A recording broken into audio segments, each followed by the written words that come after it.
Welcome back to Murder with the Missus. I'm Darren. And I'm Amy. And today we're going to tell you about Erin Patterson. Don't forget to smash that like button. Check out the description for the links of all of our podcast platforms, Cash App, and Buy Me a Coffee. Like, share, subscribe, and don't forget to tell your friends. As always, tell your friends. Now, don't forget, got surgery coming up. So, actually, at this point, I'm already done. Oh. Nope. Oh, I got one more. No, you would. Yeah. Am I? Yeah. So, at this point, if you're watching this video, I'm already laid up. Yes, he's in recovery. I'm in recovery. True. Yeah. So, we're doing one episode a week for the next few months, like 3 months. And last episode, we decided it's going to be Wednesdays. Yep. Which is different for us. Wednesdays. And, yep. So that's where we're at. So for sure, make sure you've clicked the notification in whatever platform you're using, because that way you're reminded that something's uploaded because it's different now. Yes. Yes. And, follow us on TikTok and all that stuff, because we're actually fixing to phase out a couple of platforms because they're just not really doing nothing. Mm-hmm. And so we're just going to stick with the main ones. Yeah. And, I mean, because, we've been doing it, was this our second year? I think so, yeah. Yeah, 2 years now. And you kind of see what works and doesn't work. And there's just some of them that's just like, yeah. They just don't get very much traction. True story. So anyway, sorry for rambling and everything. The people need to know. We'll put a little timestamp to say, hey, fast forward to this and nothing else. So, or we'll just let you go. Yeah, we'll just let you listen to us, because you know what? You love listening to us. You do. That's why you're here. All right, on with the story. Okay, this one for sure caught my attention, even though it's way far away. It's a trial that just went down under in Australia. It's been running, or it was running, alongside the Karen Reed trial here in the States, but this one went a little longer. It was like some 11 weeks or so of trial, and there were no cameras, of course. So we had to go off of like daily updates. There's a podcast called Mushroom Case Daily where they gave daily updates, and also, of course, there were some news stations that covered it. So let's talk about what we learned. Erin married Simon Patterson in 2007, but they split up for good in 2015. Well, Erin had the belief that they would eventually get back together. So for her, it wasn't really over all the way, I guess. So she had literally put both of her houses in Simon's name. Like his name was on both of them. And being together for that long and having 2 kids meant that they were going to stay in each other's lives regardless. Erin was still close with Simon's parents too. And she invited Simon, his parents, who were Gail and Dawn, both 70 years old, Gail's sister, 66-year-old Heather, and her husband, 68-year-old Ian, to have lunch at her house to discuss something important on July 29th of 2023. Now, the night before, Simon decided he wasn't going to go. And while that upset Erin, she had the lunch anyways with the in-laws. To make it special, Erin made everyone an individual beef Wellington, fancy, and sent her kids off to see a movie, because at the lunch, after everyone ate, Erin told the group that she had cancer and would be having surgery in September, so very soon. She needed to know if she should tell the kids. So she needed to have a plan. Right. I mean, basically. Because with a cancer diagnosis, that's starting a whole journey. Yeah. Luckily, she had people who loved those kids and were willing to help out. Her own family was not able to for various reasons. Either they had passed away or they were not in the area. So she was really relying on the in-laws. And you could kind of get the feeling for Erin's state of mind at this time, because when Simon canceled the night before, he said he just didn't want to go. He felt weird about it. And she texted him, quote, "I've spent many hours this week preparing lunch for tomorrow, which has been exhausting in light of the issues I'm facing, and spent a small fortune on beef eye fillet to make beef Wellington because I wanted it to be a special meal, as I may not be able to host lunch again like this for some time. It's important to me that you're all there tomorrow and that I can have the conversation that I need to have," end quote. So she was stressed. And Simon thought this was weird because she never invited people over for parties or dinners or anything like that. But She had the lunch, and the morning after, Ian, Heather, Gail, and Dawn were in the hospital. Heather and Gail would sadly pass away August 4th, and Dawn would end up dying the next day on August 5th. What the hell? Oh, yeah. That beef Wellington. Oh, yeah. Let's talk about what came out in court, and I'll tell you. Wow. Simon and Erin had a hit and miss relationship, breaking up and getting back together. Erin was always the one to leave when that happened, according to Simon, until they finally split in 2015. But even then, they shared the kids, saw each other at church, and even took trips together. He says Erin was smart and witty. That's what attracted him to her. And as I mentioned before, she was also close to Gail and Dawn. Her and Dawn shared a love of science, and Dawn flew planes. So as the kids got older, her son started taking flying lessons too. But things changed in 2022. According to Simon, they had always stayed married on paper, but there was a miscommunication with his accountant, and he had listed himself as separated for the first time. Now, when you do that, it affected Erin's marriage benefit. So she had been getting this benefit because she was married, and now that he said separate, it fucked it all up. That's a bad deal. Simon said he had debated having to get a mediator involved because now Erin had become so aggressive. So Erin filed for child support. She's like, fine, I'll get my money the other way. She was part of a true crime Facebook group, and she wrote to them, his mom was horrified I claim child support. Why isn't she horrified that her son is such a deadbeat that I had no choice but to claim? Whoa. Now, she was awarded child support and was allocated a whopping $38 a month. For 2 kids? For 2 kids. How much does it cost to live there? Maybe we need to check out Australia. Good night. But keep in mind that she had money. Her mom passed away in 2019, and she inherited money from that. Then her grandmother passed away in 2000, and grandma had a lot of commercial properties that were sold off, so Erin inherited money from that as well. She had even loaned a few of Simon's siblings about $400,000, letting them set the terms on it. Like she didn't charge them interest, just inflation, and they could decide when they would pay it back. So she was very lax about it. She had just built a new house in Leongatha. She wasn't hurting for money. She had 2 houses. So when the lunch guests came to the house that day, none of them had even been in this house before because it was brand new. She gave everyone a tour of the house before they ate, except the pantry. Ian said it was kind of weird that she didn't let anyone go into or look at the pantry. And it was surprising that she had invited them all to lunch because she had been talking shit about them on her Facebook group. Of course, they didn't know that at the time, but she was saying that they wouldn't get involved with her and Simon's shit because they didn't know Simon's side of the story, saying, quote, his family, I swear to fucking God, I want nothing to do with them, so fuck them, end quote. Now, when they read those quotes in court, she said that she was just venting. She had never, should have tried to involve them in her and Simon's business to begin with. She understands that now, but at the time she was just frustrated. Anyway, Ian, the one who survived the lunch, says that she told them that she had found a lump on her elbow. It was diagnosed as cancer, and she was going to have surgery in September.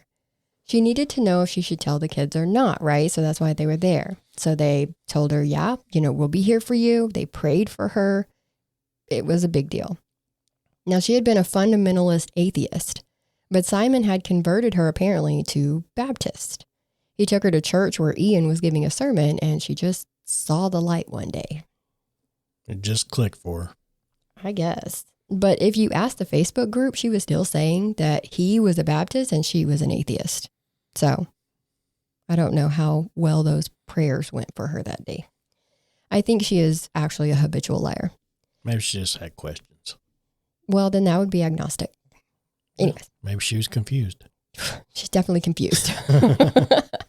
But after lunch, they all left and then raved about the lunch to friends and family. It was so delicious. It was perfect. I've never had beef Wellington before. It was a big deal. Each person had their own individual Wellington with a mushroom sauce on top. With the mushroom sauce. She had set some aside for her kids that they ate later, and her 14-year-old son said it was the best meal he had ever had. Now, according to Ian, she wouldn't let anyone help get lunch prepared. He said she plated all the food, and then they were allowed to take their plate to the dining room table. That was pretty much it. He says they all ate off of large grayish dinner plates, but Erin ate off of a smaller, lighter colored plate. Now, I will say that in the police photos, they took a picture of her plates in her drawer, and she had a set of black plates, but she did have one funky plate that stuck out. It was, I believe, made by her daughter when she was in kindergarten or something, but it was brightly colored with multiple colors. So it's definitely a plate that looks completely different from all the other plates. That evening, Gail and Dawn had started to feel sick. They vomited and had diarrhea throughout the night. The next morning, they texted Heather and Ian and found out that they were sick too. Now, Gail and Dawn had to call an ambulance to come and take them to the hospital, while Simon drove Ian and Heather to a different hospital because there was capacity issues at the time. Heather mentioned the plate colors to Simon on the way to the hospital, asking if Erin needed crockery. So now you have two people that have talked about these different plates that they're eating off of. Both hospitals were thinking that all four of them had gastroenteritis. They had some delayed symptoms, though, and suddenly were showing abnormal damage to their livers. So the doctors started putting two and two together, suspecting poisoning by death cap mushrooms. Really? Yes. Wonder where they all ate the mushrooms at. Right? Let's draw a big arrow. Might have been that mushroom gravy. Mm-hmm. So they discussed moving them all to the same hospital for treatment because Gail and Dawn were originally isolated because they didn't know what they had and if it was contagious. They didn't know what was happening. So now it's 2 days after the lunch, right? Yeah. It's July 31st at 8:05 a.m. when Erin strolls into an urgent care, complaining of gastro problems and requesting IV fluids. But at this point, the doctors had already had their revelation. So as soon as she said her name, they're like, "Oh, we've been expecting you." Now that threw her off. She's like, "Oh, wait, what?" They tell her that there's been a suspicion of death cap mushroom poisoning, and she needed to be admitted. Erin was having none of that, so she left AMA, or against medical advice, at 8:10. She was there for a total of 5 minutes. She said she needed to go get things in order, and she would be back in 30 minutes. When she wasn't back by 9:25, the doctor called 000. Now that's Australia's 911. Because at this point, Dawn and Gail are in ICU. Things were getting way worse. The doctors had also told her that she needed to get the kids out of school and bring them in to be evaluated too, but she said that would just scare them. Lady? He told her that they could either be alive and scared or they could be dead. You choose. Yeah. She did eventually come back and she was fine. She was actually discharged the next day. They did test the leftovers at the hospital and they were positive for death caps. So they asked her, "Where'd you get these mushrooms that you used in this lunch?" She said it was either Woolworths or a Chinese grocer. Man, words are hard. She couldn't remember which one, but no one could track down any death cap mushrooms in any of the grocery stores. Now, I already told you that sadly Heather, Dawn, and Gail did pass away from this, but Ian was extubated on August 15th and discharged to rehab September 11th to finish recovery. He barely made it out alive. Literally. Yeah. Because it shuts down all your organs. So he luckily got the antidote in time, but the rest of them did not. Now let's take a break to hear from today's sponsor real quick. Did you hear what happened last night at the laundromat? No, what? Some clothespins held up a couple of shirts. Oh, God. That's a good one. Now, when it's cold outside, do you like to pull out a pair of warm sweatpants straight from the dryer and put them on? Yeah, it's nice and cozy. Wouldn't you rather do that at home and not in a laundromat? Oh, God. If you live in an apartment and need a washer and dryer that only you can use, get a pin. You can go to My Laundry Solutions, the #1 choice for washers and dryer rental. They're in Tulsa, Oklahoma, Springfield, Joplin, and Kansas City, Missouri, Sherman, Dallas, Houston, and Lubbock, Texas. Their newest location is in Fort Worth, They have more locations opening in Texas in 2025 and 2026. No credit check, free service, professional installation, and your account's available online, all for about $1 a day. Go to your leasing office, go to mylaundrysolutions.com, or call 800-535-4411. Stop being taken to the cleaner and give them a call today. Check out My Laundry Solutions. Check them out. So let's talk about what we learned in trial, because Erin was investigated and arrested for the attempted murder for Ian and for the murder of Gail, Dawn, and Heather. When she was evaluated at the hospital, they said she was moderately dehydrated and appeared to have a gastrointestinal type illness. Her medical records didn't show any illness prior to that, because remember, she didn't show up at the hospital till 2 days later. But her records also didn't show a cancer diagnosis.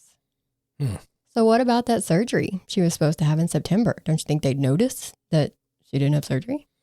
She was actually planning a surgery, but it was for gastric bypass. And she didn't want to tell people that. So she said it was cancer. Okay.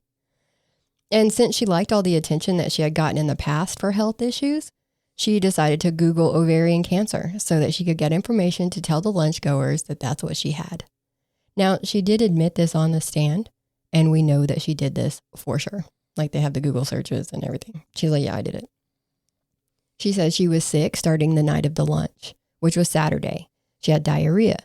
She also threw up a bit, but that was due to a separate issue stemming from her childhood. She sometimes binge eats until she gets sick.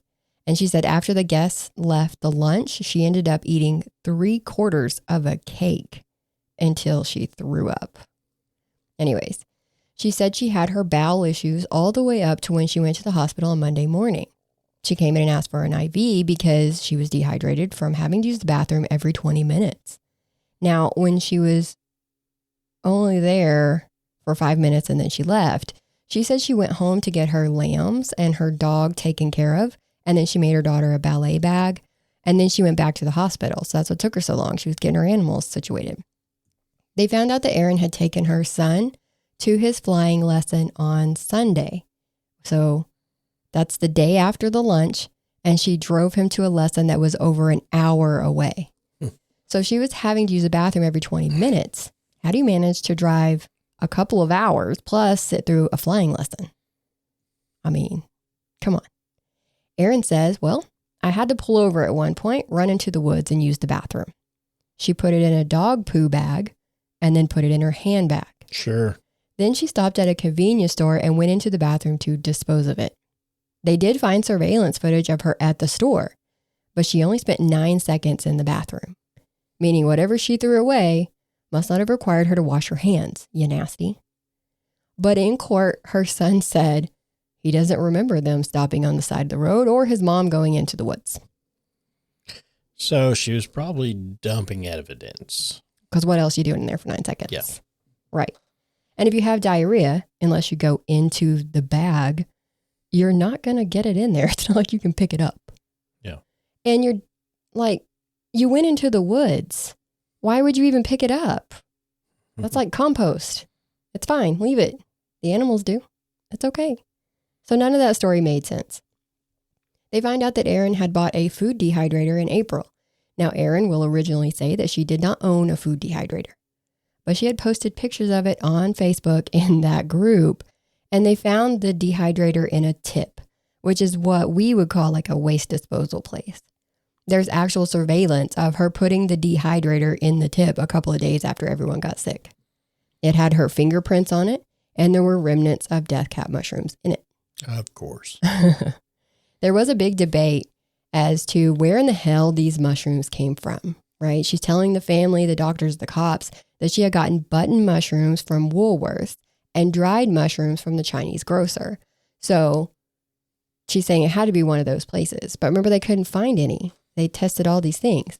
She would eventually come out and say that she had started foraging for mushrooms during COVID. Her kids say that they don't ever remember her foraging in the wild. Ever. She did. God dang. Yes. Her kids are like screwing her. Yes. Well, they're telling the truth. Exactly. I mean, it's like, Their kids are like, Mom never did that. She didn't do that. Yeah. She wasn't out in the wild. She's like, oh, I'm just an outgoing person. No, she's not. No, she's not. I love to hike. She don't no, love she don't. She don't love walking. I love riding my bike. She ain't never rode a bike in her life. Exactly. She's that lady. Shit like that. Yes. Yeah. And she's also telling on herself because she posted in that Facebook group that she dehydrated and ground mushrooms and would put them in the food that her kids ate. Once she said she put them in brownies and the kids didn't even notice. Mm-hmm. So they believe that she absolutely did that with death cap mushrooms and put it in that beef Wellington and then served it to the lunch guests. But conveniently left out death cap mushrooms in the one that she ate and fed to the kids. So that would be why everyone got an individual beef Wellington. Because remember, those kids ate those leftovers. But she said that they didn't like the mushroom sauce. So before she fed it to them, she scraped off the mushroom paste. But they didn't get sick. Not at all. But that piece of leftovers that they were looking at in the hospital surveillance footage tested positive for it. So again, where would she have been foraging for these? So, okay, now she's like, okay, so maybe I foraged them on accident. The answer lies in the electronics. She visited a website called iNaturalist. People can take pictures of things like flora and fauna and upload them with the location where they found it. Okay. There were 2 uploads on this website of death cap mushrooms, and her data from her phone shows her going to at least one of these locations. The first search warrant was served on her house, so they had to go get the electronics, right? They didn't take, let me tell you. There were 3 phones and a tablet that they talked about in the trial. You have phones A, B, and C. They know that one SIM card went from phone B to phone A and then to phone C. So she's playing musical SIM card.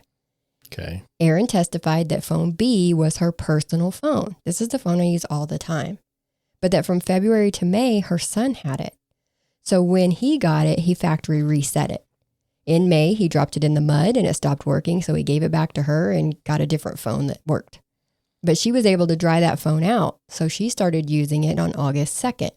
So she's like, this is her way of saying, I only used that phone after the lunch because it didn't start working until then. This was like her way of saying, this is why I'm swapping these SIM cards. This is why these phones are all being used at different times. Now, she did end up having the phone number changed on that phone B after she started using it because she said that Simon allegedly was harassing her about poisoning his parents. I wonder why. So now there's a reason why she had to change the number. So she's got a reason why she had to change the SIM card. She's got a reason why she had to change the phone number. Either way, the phone was factory reset again on August 2nd. So, okay, she's like, okay, well, that's when I started using it. But then it was to reset again on the 5th. Now keep in mind that August 5th is the first time that the cops served the search warrant on her house. And she admitted to resetting that phone while the cops were there serving a search warrant because it had pictures of mushrooms and the dehydrator on it. So she was destroying the evidence. Yes. At first she's all like, oh no, I was just swapping phones. Mm-hmm. I was just doing this. And now she's like, okay, yeah, it had incriminating evidence on it. So I was factory resetting it every 2 seconds if I could. She was trying to make for sure that it all got deleted because like I said, she factory reset it while they were there. And then she gave it to them. This is my regular phone. She hands them the phone. They take it and they leave. She factory reset that phone again remotely while it was at the police station. So she keeps factory resetting this phone, trying to delete as much information as possible. God dang. Yes. Now phone A was sitting in a windowsill in the police photos that they took of her house, but they didn't take that phone. Don't ask me why, because I couldn't tell you. Phone C was a Nokia phone that was in a basket at the house. And the police made a note of it, cell phone in basket. But they did not take that phone either. Now, what she had told the police, right, was that phone B was her everyday phone. But now they say that the SIM card that was in that phone before they got there had actually been taken out. And she had taken a SIM card from the tablet and put it in the phone. And then was like, here you go. Gotcha. And they know this because when they pulled the records, there's no phone call logs. There's no text logs, things that are phone specific. There's only like searches and games and things like from a tablet. So it's like, we can tell you didn't use this as a phone. This SIM card definitely was in a tablet. There's also a picture of her at the hospital showing her phone in a pink case laying there on the bed. That is believed to be phone A. And that is the phone that she did the mushroom research on when she was looking at iNaturalist and she was doing all that. It came from that phone. And that phone was never found. So she cheated them, was like, here's this phone, it's my regular phone, and then destroyed the real phone. And they did find emails where she was setting up a new phone on the 3rd and 4th of August. So she was preparing. She was getting ready. And because police were at their house on the 5th. They went back on November 2nd, so months later, and found 3 laptops that they say weren't there the first time. Now, I don't put too much into that because they left 2 phones behind the first time, and they were out in plain sight. So there's a pretty high chance that they missed those laptops too. Yeah, no telling what all they missed. We'll never know. And she was asked about her phone data, showing that she went to the Lock Reserve, which is one of those locations where the iNatural website listed having death cap mushrooms. That was posted on April 28th of 2023, so it was definitely before the lunch. She stayed there for about an hour. Okay.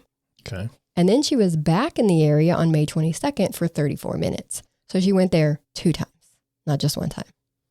She said she wasn't even there in April, so she doesn't know where that's coming from. Yeah. But she did admit that April 28th just happened to be the day she bought that dehydrator. So funny that she was buying a dehydrator on the same day she was foraging for death cap mushrooms. Okay. In May, she said that she was just picked up by a nearby cell tower, that she didn't actually go to the reserve. So she's like, no, I never went out there. Even to this day, she's like, I never went out there and got those mushrooms. She said that Simon had asked her at the hospital if she used her dehydrator to poison his parents.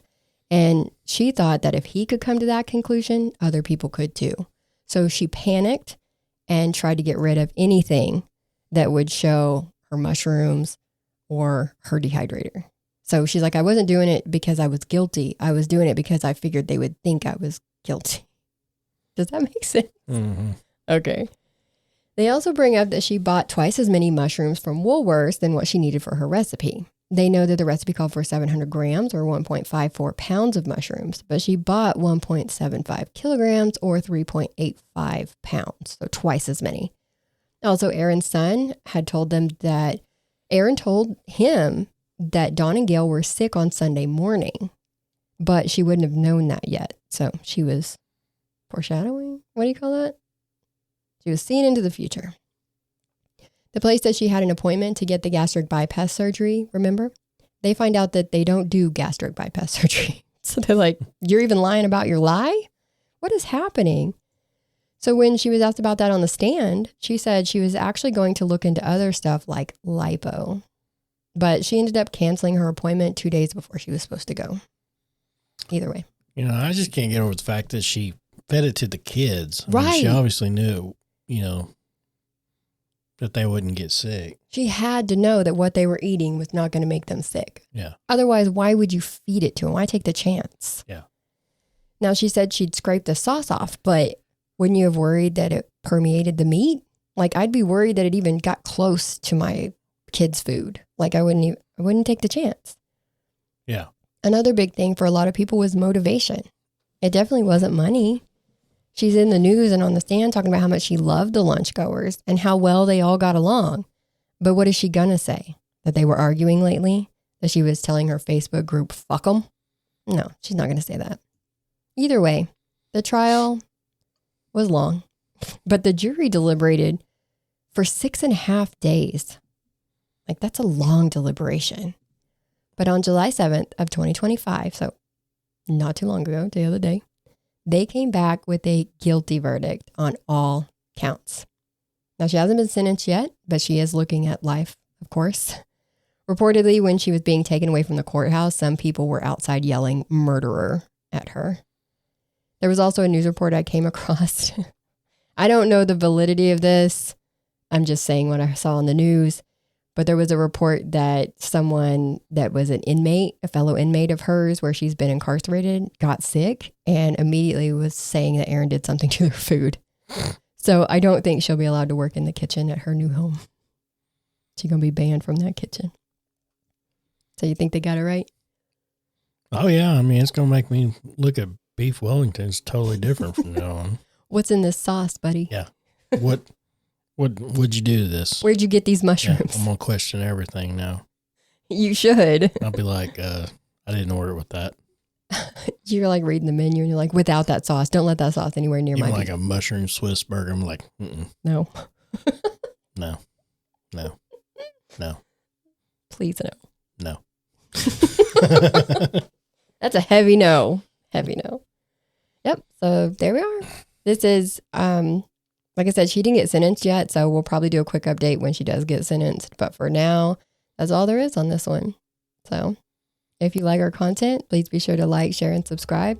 Hit the notification bell so you get notified when our new episodes drop. Yep. And as always, don't forget to tell your friends because you know what? They deserve to see us too. You didn't put that at the beginning, and I was worried. Yeah. We got it. All right. Until next time, guys, we'll see you. Bye.